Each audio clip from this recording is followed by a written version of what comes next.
somewhere along the line, something breaks.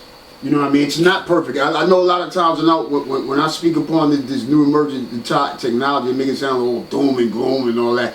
But the root lies in what we already have and what we're able to do, aside from being augmented, aside from needing artificial assistance.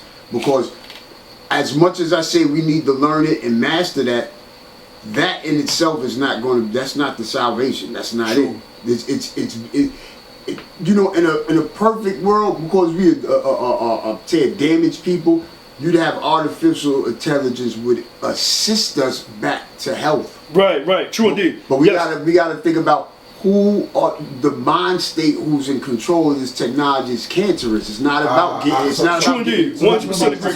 That's what my question would be, because you have these producers of these large language models. You know what I'm saying? Like even for us, can we even develop a small language model? Yeah. For specifically for us. So the first thing, how to protect it. Going back to what C.I. God was saying, and I'm glad he went there because we should build on that. That's a good point. The first thing is, with the children, we got to ensure we give them proper education and they properly rooted in understanding themselves and having a righteous moral code. That's the first. Yes. Before we even talk about technology, that's the first. That's what's missing.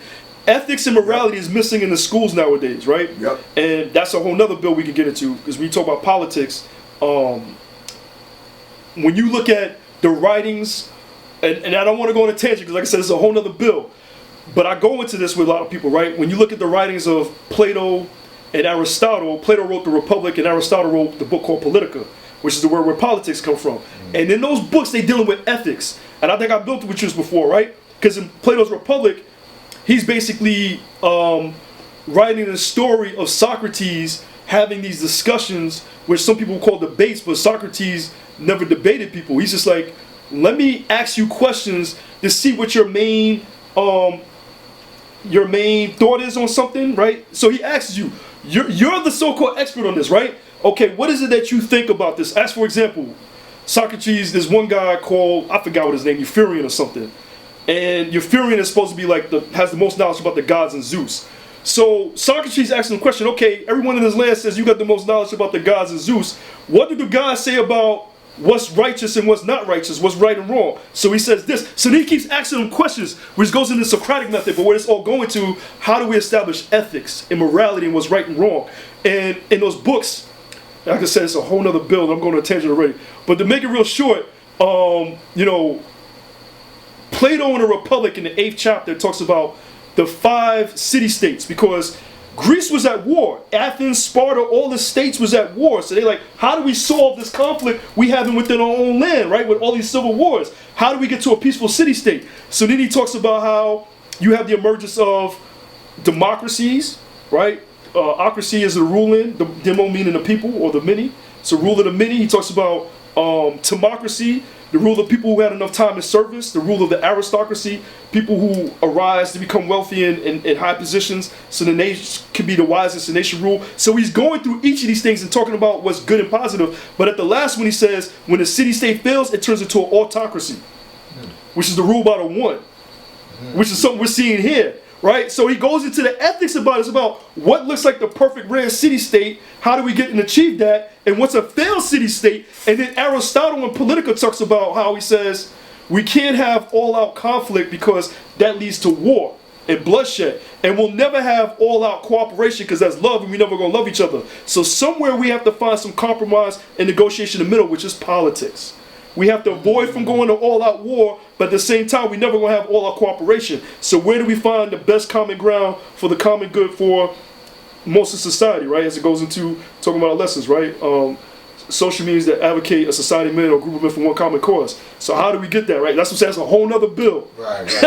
But we don't teach that. That's not being taught in schools. I think at some point before, now when you go to become a political major, they get into that, right? And then they start talking about Plato. But I mean, that should be something taught in schools. Right. Just talking about those morality, ethical, justice. How do we find civilization? Right, peace, God. There you go. It's like the general civilization class, right? So that's where we start from, right? That's where it starts from. Before we talk about technology, once you ground and root people in morality and righteousness and general civilization, then on top of that, now we start building with technology, and now they won't be misusing it and reversing the polarity and using against us. Yeah, using it against us, right? Humanity. Being Yakub, basically, right?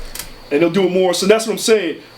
We should be rooted in Allah's intelligence and doing things, using our intelligence the way Allah taught us, and as the original people should be, instead of doing it as anti-intelligence and going back into Yakub's world and extending and tightening his grip and his domination on the world.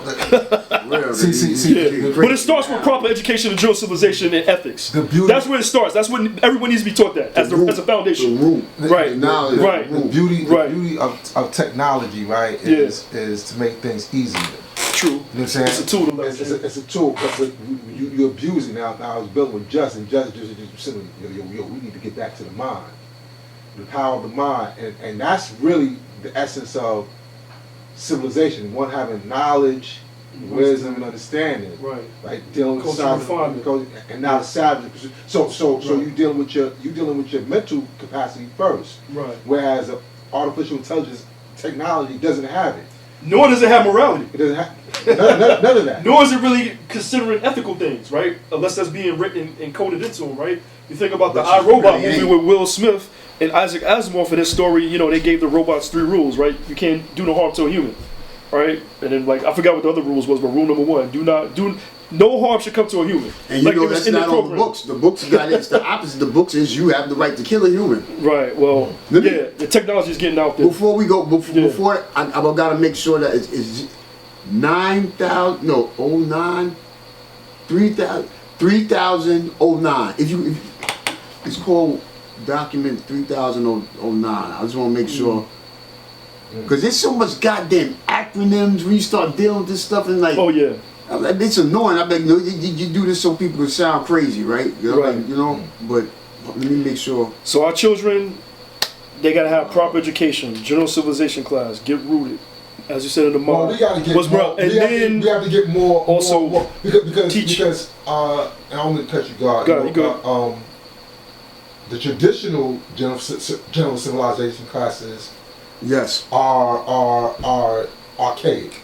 And kind of, we got to figure out how to update that. To deal with this environment we in, this new environment. And new challenges we're dealing with now in today's world. Right, is that, God? It's not like the general civilization class. The original general civilization class was on the street corner. Right. You know what I'm saying? Kids are not on the street corner no more. It's different, yeah. You know what I'm saying? Then you say, all right, bring them into the school. All right.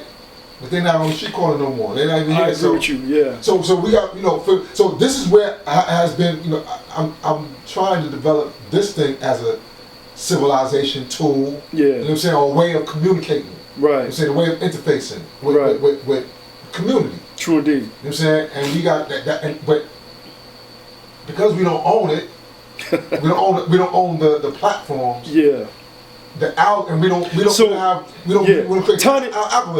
Tying it back though to your original point, just bringing everything full circle and closing the cipher on this, the counterculture. We got a culture that's counter to our to us being productive, and it's really helping us, right? Everything we learn is making us work against ourselves. You know what I mean? It's just reverse the polarity, right? It's still. Again, like I said, it's expanding and extending Yakub's teachings and his rule. And we gotta, so that's the counterculture. Like again, like those examples I gave on how social media is exacerbating problems in society, you know what I mean, especially with the youth. Through those 3 examples I just gave. You see what I'm saying? So again, we gotta counter all that. We gotta, like you said, figure out a way, how do we deal with this new challenge now, or what's happening, because our youth is being influenced by this. There's so much negative things, and the things, again, going back to our lessons, the things they're looking at online, easy to lead in the hard to lead in the right direction, right? So everything that's negative, looks positive to them, it's attractive and it's cool, and everything that's upside down. Right, it's upside down, backwards. Yeah, right, exactly. Right. So yeah, online is making it easy to lead them in the wrong direction. You must do your own research, as I did. INFMEGA did this.